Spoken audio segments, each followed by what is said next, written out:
Wake up, Link. I remember way back when, before Breath of the Wild's release, it was advertised as the game to upend Zelda's known conventions and subvert our expectations. In some ways it certainly did, and in others, not so much. I thought before Tears of the Kingdom comes out, which it is doing this week, and I've made this so late, we should have a think and talk about whether Breath of the Wild truly subverted the whole Legend of Zelda formula. I'll be talking about this in 3 parts: the narrative, covering both the plot and characters, the setting, and the gameplay. Well, there's not much time left now before release, so let's start with...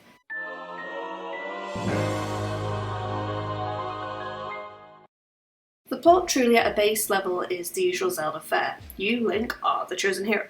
You wake up and must go save Princess Zelda from the great evil that has her, and in doing so will save the world. The main subversive thing about the story is how it's told. Link has amnesia, so you go around collecting memories, unlocking and looking into Link and Zelda's developing relationship, culminating in their failure and Link's near death. The Champions Ballad DLC added new memories where you see snippets of Zelda recruiting each champion, rounding out each champion's personality. Secondly, in the present, there is some story for each of the main areas you go to in order to free the Divine Beast.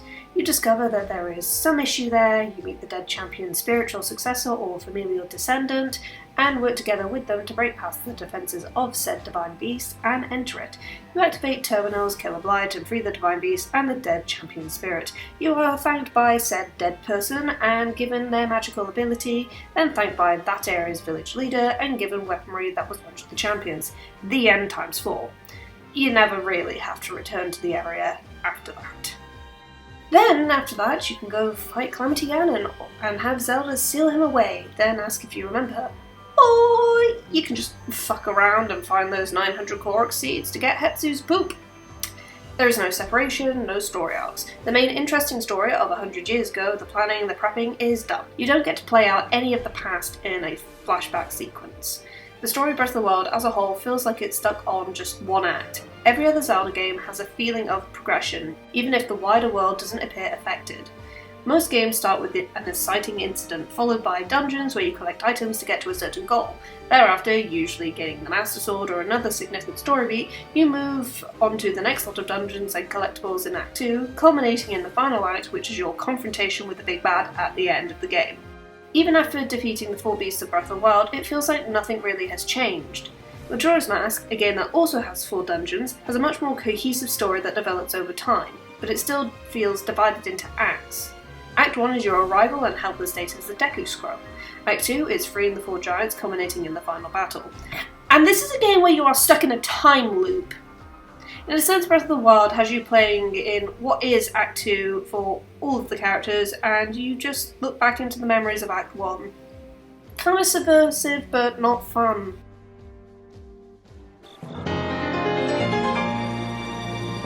Now, of course, characters should affect the narrative, so let's talk about them. Link usually is not really a character, but his actions help progress the story. However, this time, you're going around learning things about what you have already done.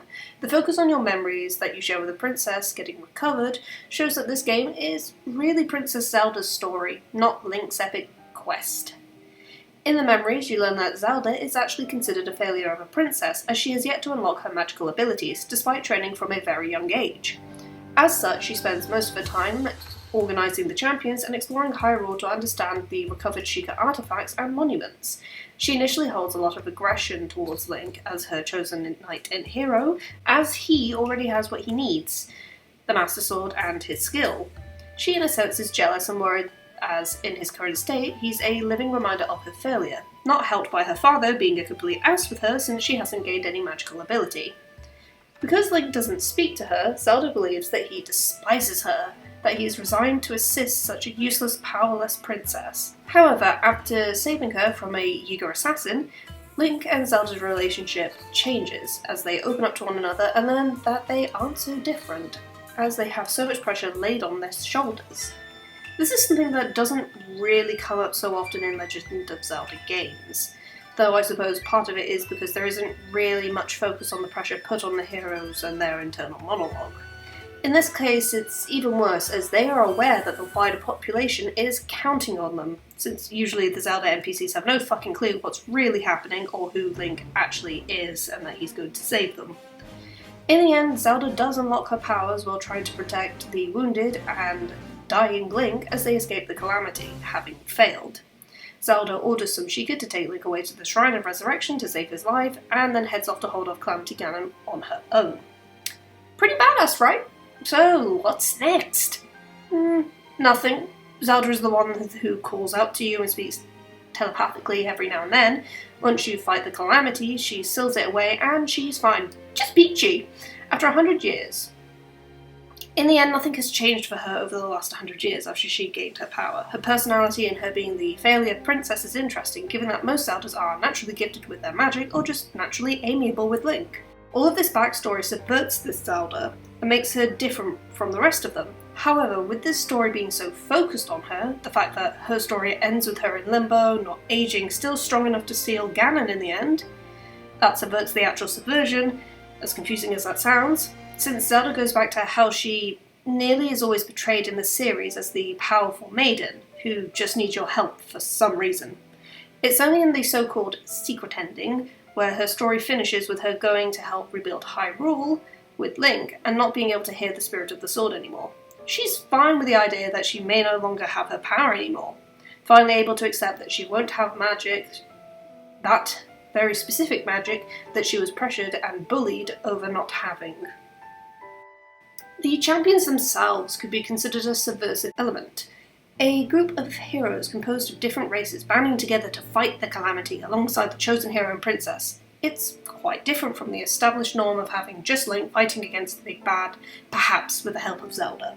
This is especially cool as Link's companions are usually passive or simply guides with a stake in the story. But the champions are never Link's companions, they are just there to help in the final fight, unlike their implied uses in Age of Calamity. This usage, though, of someone other than Zelda help out has been used before though, as seen with Linebeck jumping in to save Link and Tetra from Bellum before getting possessed, and Midna's contributions when Link is in his wolf form with her magic and massive fucking hair hand. Also, she literally kills a guy. Zant is dead. Midna killed him. The idea, however, of multiple unique characters helping is new, as before it was multiple Links fighting together in the Four Swords titles. In the end though, it doesn't mean much.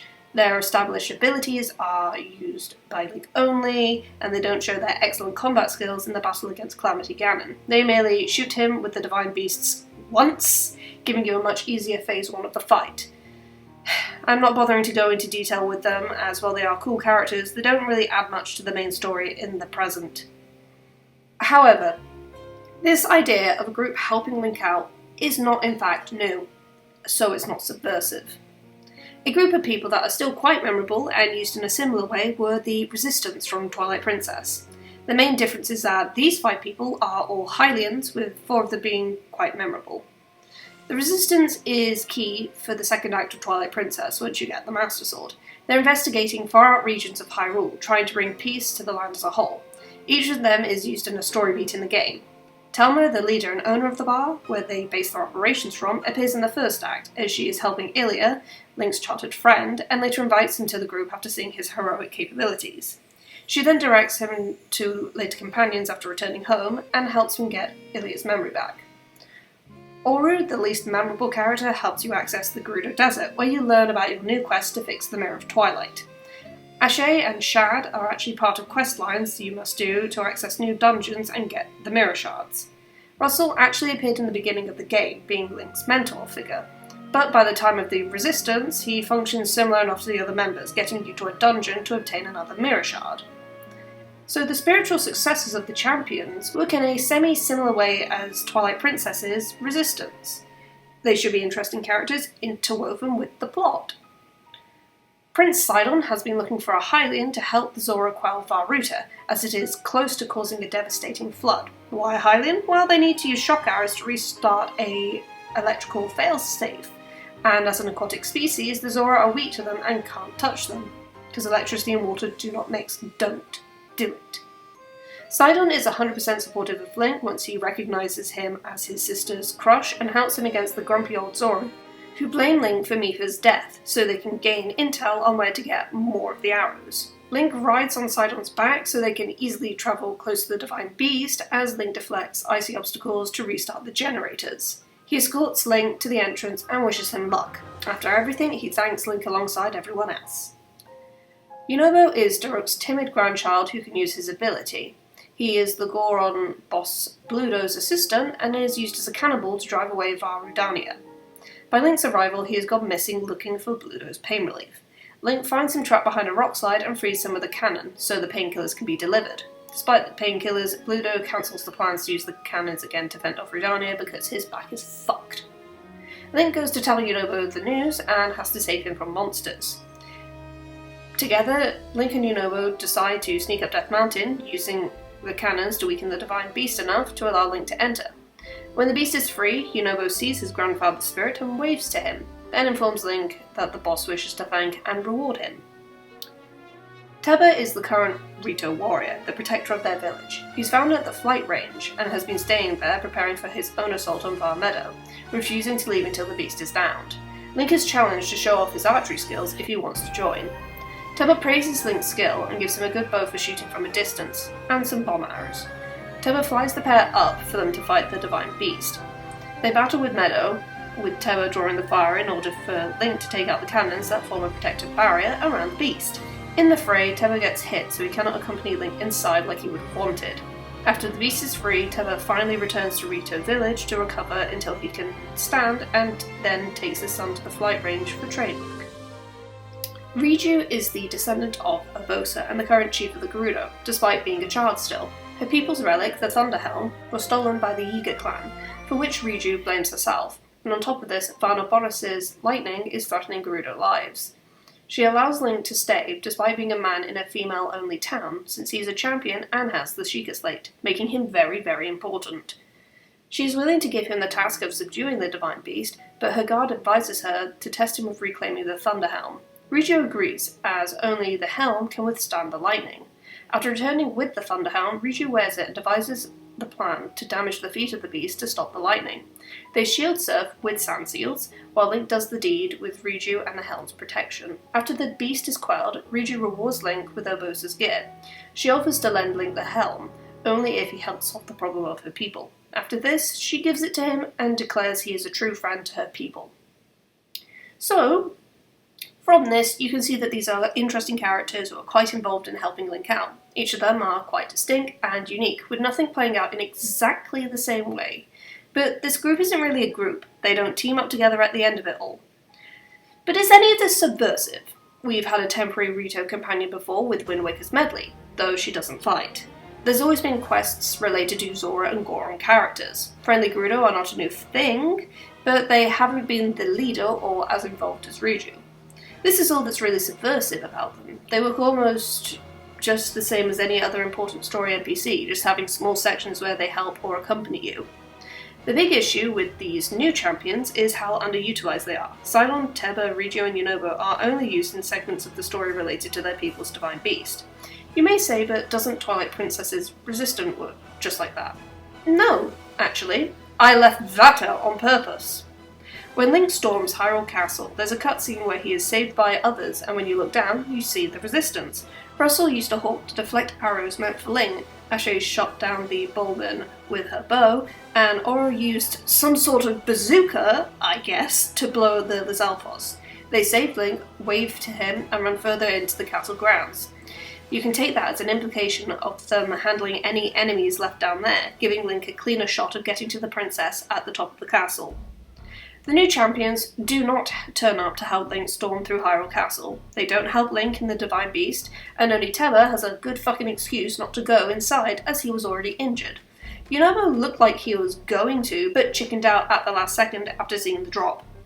In the end, the champions and their successors are only slightly subversive, because they don't do enough to be different.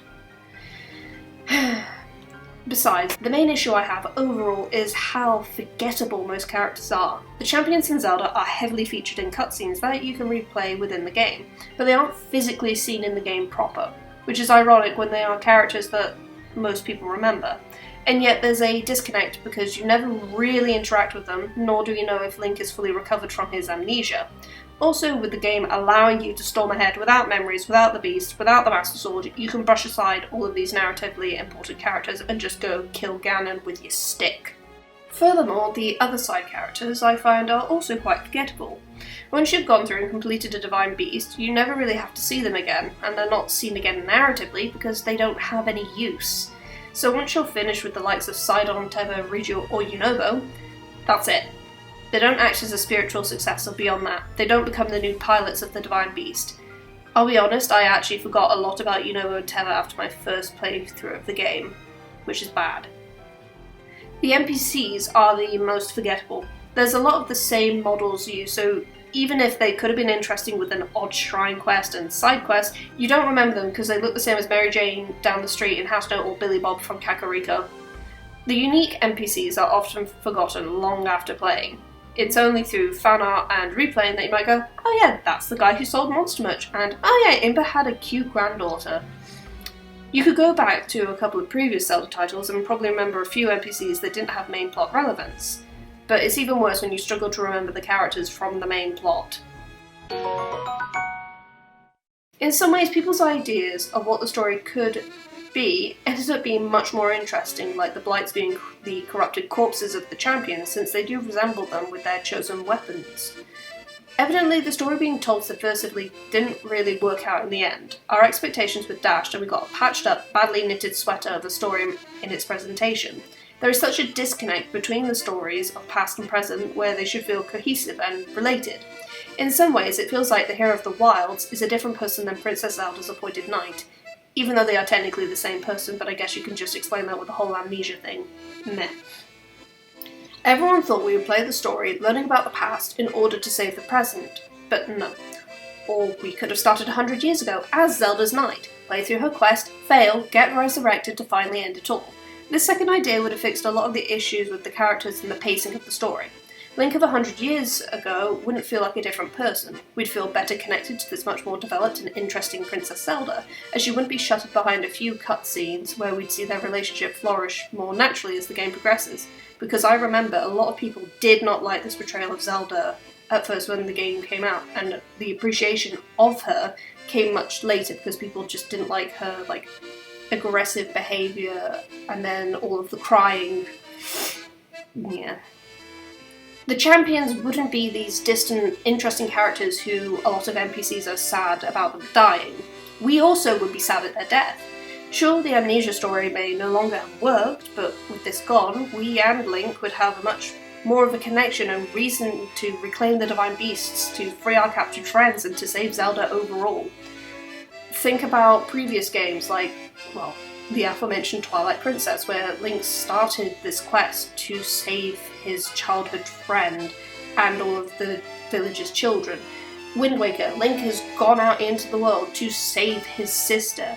Link himself actually has a reason to start the quest instead of being told, you are going to do this thing now because I say so. Yeah. Anyhow, the downside of all of this, though, would be breaking up the whole open world adventure and making the past and any quests from there inaccessible if you progress too far. The most unique thing about this game narratively is the start. You awake from the Shrine of Resurrection. Hyrule is in tatters because you failed and now you gotta help fix your mess. You never start a game usually knowing that you've already failed at what you were supposed to do. The DLC, The Champions Ballad, was also disappointing in its story promise. All we got was 5 new cutscenes and a bunch of shrines. We didn't get much more insight into the characters, we didn't get to hang out with them, just shrines and cutscenes. Not even any post-game content, which would in fact subvert expectations, because there's never a fucking post-game in any Zelda game. The best part was the new dungeon though, and fighting the monk, but it doesn't add anything to the story. In the end, in spite of Nintendo's efforts to give us a different plot, the current plot that we play out in Post-Calamity Hyrule is the legendary story retold of Hero Saves Princess. Is this something when the fourth ever Zelda game, Link's Awakening, was able to do something far different than this modern title, in a story sense? So this is a Hyrule that shows that you failed. There are ruins throughout, abandoned settlements, and great symbols crumbled. This Hyrule completely understands the MO of a post-apocalypse world. The world may have felt like it was over 100 years ago, but the calamity is now more of a bad memory for the main populace of Hyrule. Only a select few members of the Sheikah fully remember, and the majority of the Zora tribe, who are naturally long-lived. Most people live their peaceful lives in their settlements, understanding that there is some risk in travelling, with the big risk of running into monsters and to avoid the Guardians. With how seemingly peaceful things are, you can often forget the plot. There was probably always the risk of monster attacks, perhaps just only slightly less with an established military. The new thing with this Hyrule is how big it is, a love letter to the series, with areas named after places and characters from across the franchise. It brings back fan favourite races, the Sheikah, Zora, Goron, Gerudo and Rito, and brings their cultures to life, making them very distinct from one another.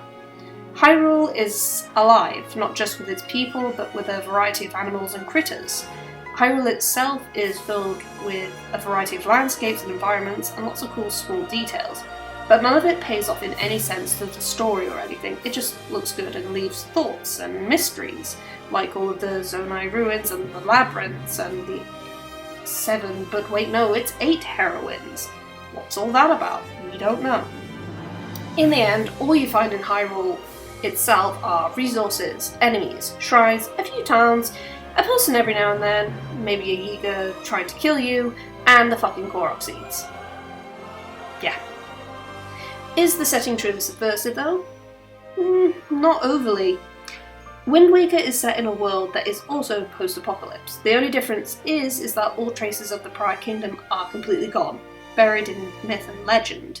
The adult sections of Ocarina are similar, they're kind of post-apocalypse, as the kingdom's gone. And earlier titles like The Legend of Zelda and The Adventure of Link, Hyrule may just be post-apocalypse as well, but that's based on how it appears, but that could just be a whole limitation thing. Don't take that as gospel.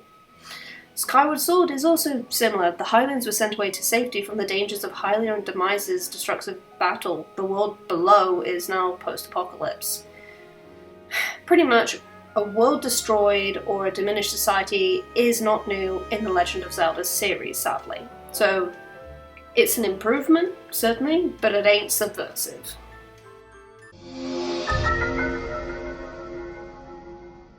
While it has the usual Zelda fare of exploration, swords and shields, bombs, bows, elemental arrows, the gameplay of Breath of the Wild is truly where this game subverts the Zelda series. When you leave the opening area, the introduction to the game, the Great Plateau, you have everything you need to do anything in the game, and you have access to it too.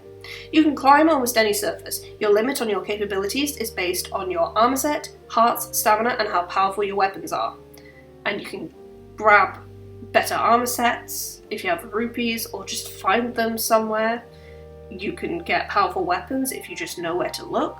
Hearts and stamina you do have to do shrines to get, but of course you're going to probably do some just to, not to die in one hit. Link can jump on command. He can wear different clothes and not just to swim underwater. Though you can't do that here. Breath of the Wild says no underwater swimming. Bad. Don't do it. There are no proper dungeons, thus no dungeon items. You pick up all variety of items to use as weapons, and your runes are the key to solving most puzzles. You could potentially head off and defeat Calamity Ganon immediately. You can free the Divine Beasts for extra help in that fight. You can explore Hyrule at your leisure, find Korok seeds, and discover shrines, for the numerous mini-dungeons of the game, which I find have better puzzles than the Divine Beasts, but hey-ho. You can gather resources to create health-restoring food, as there are no hearts to find, by cutting the grass, and you can create elixirs to give helpful status effects, helping against adverse heat or cold, increasing your climbing speed or sneakiness. Rupees are also a lot more scarce, bringing some semblance of worth to these little gems, and you get more use out of them than refilling bottles and playing minigames. You can play stealthy, you can pick off enemies from a distance, you can drop or launch environmental elements like rocks or metal at them. You can't play this game like previous titles because the enemies do pack a punch at the start. You need to play a little smarter. The gameplay also takes us back to the basics of the original title. where you can go anywhere near enough in Hyrule so long as you have the skill and items to do so. Breath of the Wild just amps up the original Hyrule fantasy with interesting locales to explore and a bit more direction in where you need to go and what you can do, compared to, welcome to the game, grab that sword, good luck. However, with these great things come a lot of drawbacks. With no dungeons, you don't overly feel a sense of progression in strength as you play. You're reliant on completing repetitive shrines to gain more hearts and stamina. You're reliant on gathering Korok seeds, fuck Korok seeds if you couldn't tell already, to expand your weapon inventory so you don't find yourself without. All weapons deteriorate, so you can be super strong with a royal broadsword, and then the next second you're back to waving around a tree branch and crying for help. Ah! Shit! Ah! I don't have a weapon! Even the Master Sword runs out of energy, and you can't use it for about 10 minutes, and it isn't as powerful as other weapons that you can find, rendering it near useless at points. Massive hordes of enemies might always be an issue for you. Lionels suck. Guardians are a terrifying threat until you can tank their hits and destroy them quickly. The Divine Beasts are incredibly short dungeons with very little in the sense of interesting puzzles. They just have like one thing that you can do with them, which is, do you want to move this bit of the actual dungeon core the end? And then you do the same thing. They're only a little longer than most shrines when you know what you're doing, and don't care about random chests. I can defend the weapons breaking a little though, as the combat would be a lot more dull if you had one good weapon that never broke. It allows you to try out the 3 weapon varieties of sword, spear, and two-handed weapon. It gives you a reason to throw your weapons for a punching hit as it breaks. On top of that, there's no special skills with the weapons. There's just a standard combo, the jump or fall out of the air attack, charge attacks, and throwing it. The closest we get to an ability is Link doing the Flurry Rush, where you dodge for extra hits, kinda like Bayonetta's Witch Time, or being able to shoot multiple arrows in slow-mo at the cost of your stamina. So having weapons break keeps you on your toes. However, it is annoying that you can get a super rare weapon or a cool elemental one and then have it break. I found myself avoiding encounters much later on in the game since I was thinking, why would I waste my good weapons in exchange for crappy ones and more unneeded monster parts? Because I had loads already and I didn't need to buy anything from Kilton.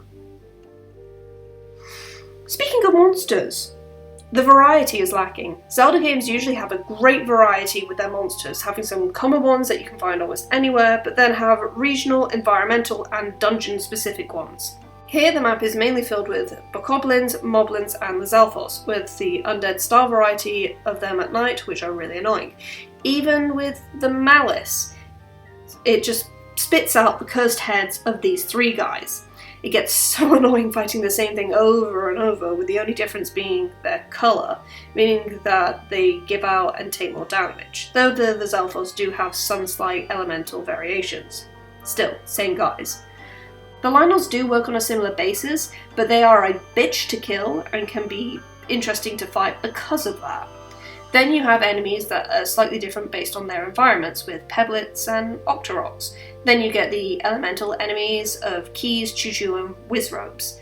Finally, there are the 2 varieties of Yiga Assassins and the variety of Guardians. By variety, I mean the 2 stuck-in-one-place Guardians, the Decayed and the Turret, the 2 flying Guardians, the Skywatcher and the Sentry, the big walk-around Stalker, and the 4 varieties of Scout in increasing difficulty. It's not exactly that much, and the sad thing is you fight most of them in the same way. In some way to combat this though, and the lack of bosses, you get the overworld bosses with the Stone Talus varieties, Hinoxes, and the 2 breeds of Moldulga. These bosses are the more fun ones to fight. The Hinox are the most boring to fight as you can just wail on their little feetsies and dodge attacks, or just keep shooting them in the eye and wailing on them. The Talus and Moldulga are more fun and reminiscent of Zelda bosses as you need to get to the right point to hit them. For the Talus you need to climb them to hit their weak spot rock, and for the Moldulga you need to trick them to eat a bomb by making noises and such. Apart from these few overworld bosses, you can kill any of those other enemies in near enough the same way repeatedly and not have to think about it when you have good health, armor, and weapons. Yeah. Now, while this isn't gameplay, the music isn't overly great. Most of the time you hear nothing special or that really annoying field battle music. It's only in like town, stables, Hyrule Castle, and with characters that you actually get the good stuff. After some time, fans did notice that some of this like overworld music is just broken up songs of the past, but it goes so slow that you rarely notice. It's a shame because a lot of the good music is really great. And then the title screen is fucking silent. Why did they not use like the main theme of the game there? You know, the one that they played in all the trailers. It would just work better. Or just put some noise there. The Zelda series is known for having pretty good title screen music, and then Breath of the Wild's just fucking silent. Come on. So, on a gameplay stance, this open-air adventure is spectacular and does subvert Zelda's rules quite well, even if it does cause some grief. Oh yeah, I fucking forgot. The rain fucking sucks. I want to climb somewhere, I need to go or get out of somewhere, but it looks like I'll have to wait or warp to the place I don't really want to go, no matter my stamina. Oh, peachy. Fuck rain. So, was it subversive in the end? Well, as seen, not quite, but also yes. In some areas, Breath of the Wild was able to subvert the tropes and known conventions of the Zelda formula, producing a fun game to play and explore the vast lands of Hyrule.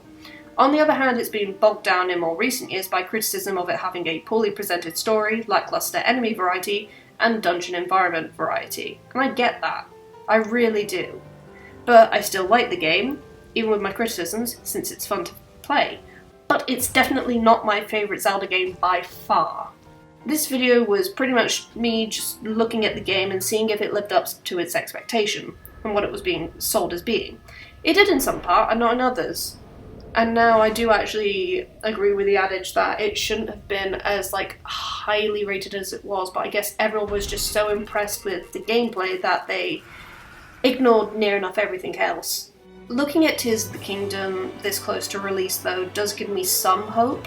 Already we're seeing a lot more enemy variety, the potential return of dungeons, and the characters seeming to be more involved actively in the story instead of being background characters to someone else's story.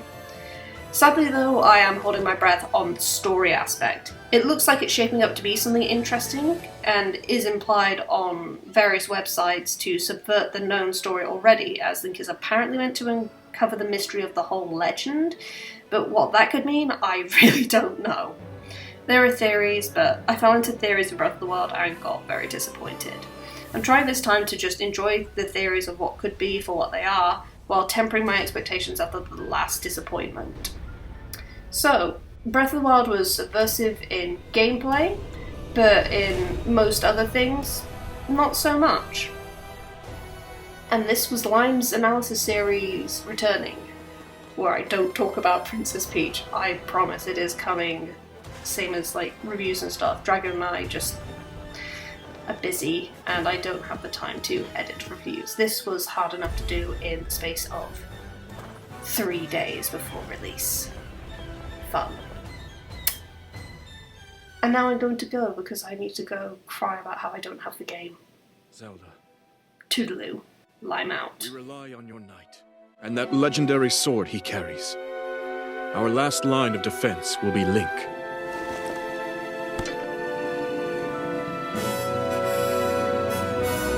Link.